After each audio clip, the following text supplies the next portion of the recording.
जब पर्वत पे वो गए थे तो वो स्कूल छोड़ के भागे थे, क्योंकि हम्म स्कूल में स्टडीज में उनका ज्यादा ध्यान नहीं था। और हम्म सोते बहुत गहरा थे वो, जब सो जाते थे तो कई बार ऐसा लगता था कि वो उठेंगे नहीं, क्योंकि उनकी निंद्रा इतनी गहरी होती थी, उनकी नींद इतनी गहरी होती थी कि लोग उनको उठा भी नहीं पाते थे। और उस अवस्था में रमन महर्षि 16 साल की उम्र में पहुंच गए थे। और इस अवस्था को वेदों में तुरिया कहा गया है, तुरियावस्था। हाँ हाँ हाँ, हाँ हाँ हाँ तुरिया का मतलब होता है चौथा।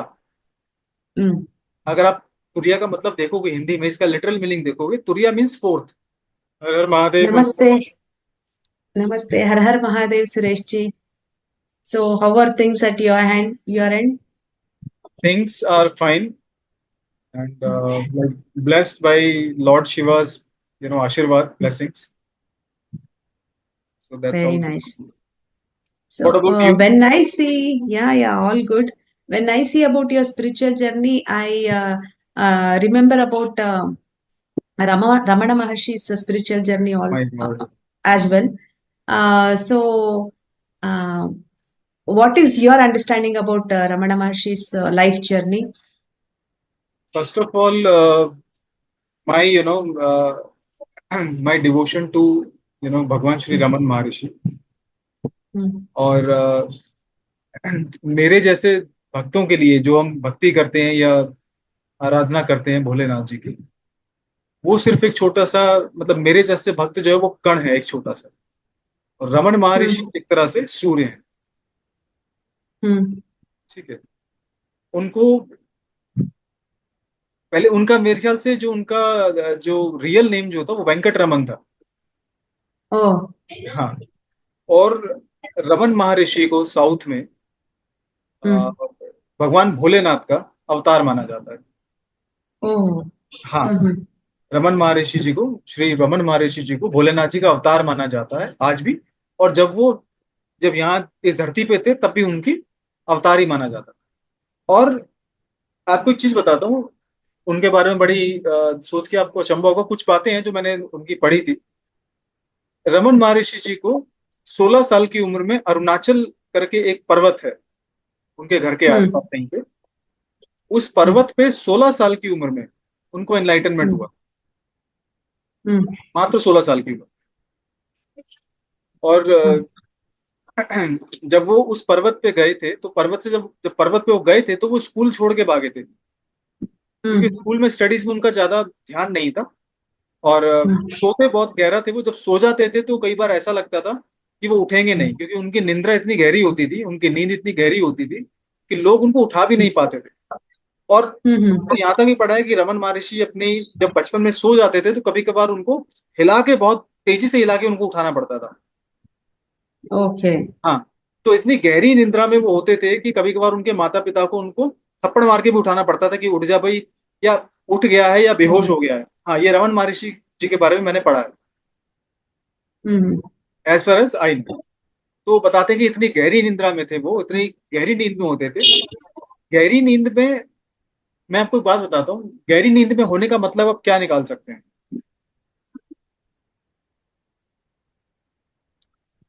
uh, like very deep sleep where they are not able to get up soon. I mean to say, deep sleep, uh, very unconscious state. Also, they might have reached in okay. that deep sleep.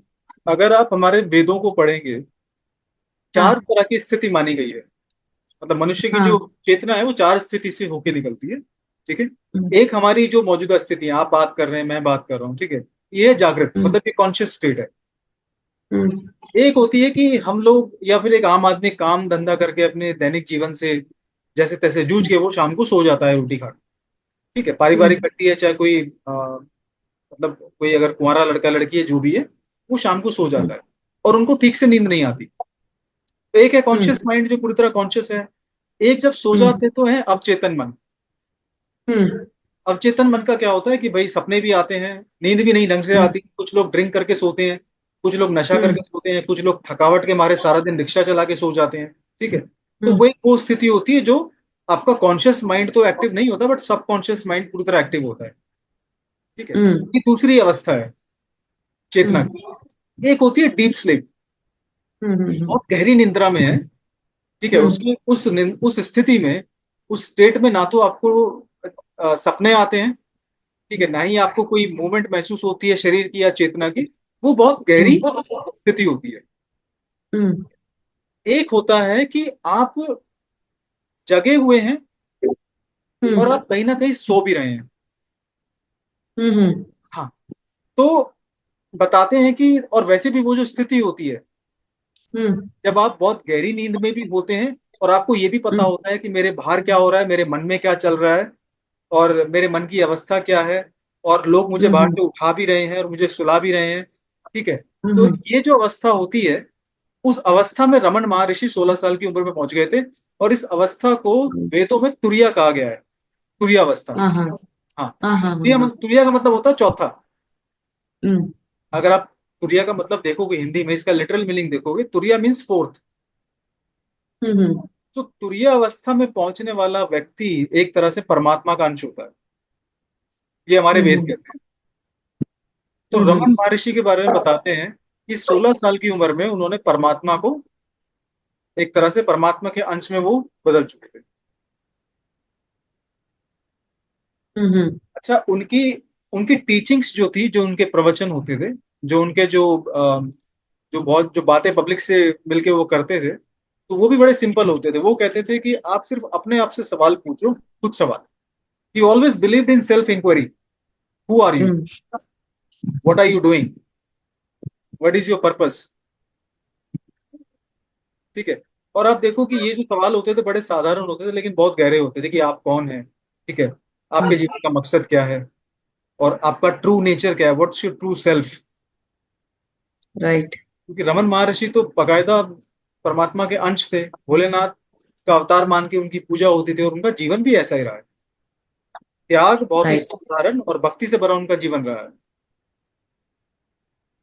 ठीक है। तो जब भी वो कहते थे, तो ये कहते थे कि आप अपने आप से सवाल पूछो कि मैं कौन हूँ, मेरा असली का नेचर क्या है, और मैं क्या इस दुनिया में करने के लिए आया हूँ। मैं कैसे अपने, जो मेरा जो जो जो सत्य है, मेरे मन का जो सत्य है, जो मेरी सत्य अवस्था है, मैं उसको कैसे जान सकता हूँ।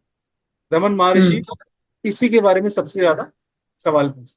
और एक्चुअली जब भी उनके पास कोई आता था मिलने के लिए, जैसे गांव से आ गया, शहर से मिलने कोई आ गया, या विदेश से मिलने कोई आ गया, तो बड़ी साधारण तरीके से वो यही सवाल पूछते थे कि आप कौन हो, क्या कर रहे हो, कैसे करते हो। तो बड़ा उनका जो कॉन्वर्सेशन लोगों से होता था, बहुत लाइवली होता था, बहुत साधारण होता था। Hmm so that's what he used to do. और डेली वो ब्रह्म मुहूर्त के दौरान वो उस अरुणाचल पर्वत पे जाते थे, हम्म मेडिटेशन करने, ध्यान करने। तो हम्म उनका जीवन बहुत ही साधारण गुजरा है। और 16 साल के बाद, जब से उनका एनलाइटनमेंट, जब से उनको मोक्ष प्राप्त हुआ, जब से उनको आत्मज्ञान प्राप्त हुआ, उन्होंने घर संसार सब छोड़ा और उन्होंने उस आश्रम में ही अपना जीवन बिताया। So Raman Maharshi is actually, one of the true enlightened souls, जो हम सनातन भूमि ने कभी देखी है आज तक। बहुत सारे मतलब आत्मज्ञानियों में से, परम ज्ञानियों में से एक, जिनको एक्चुअल में सत्य की, तो जिन्होंने सत्य की खोज करी, जिनको सत्य का पता था, वो रमन महर्षि थे। रमन महर्षि उनमें से एक। तो वंडरफुल रमन महर्षि की कुछ किताबें भी अच्छी हैं, अगर आप पढ़ना चाहो तो बहुत अच्छी किताबें हैं, बहुत ही साधारण है, सिंपल है। And that's how Raman Maharshi spent his whole life.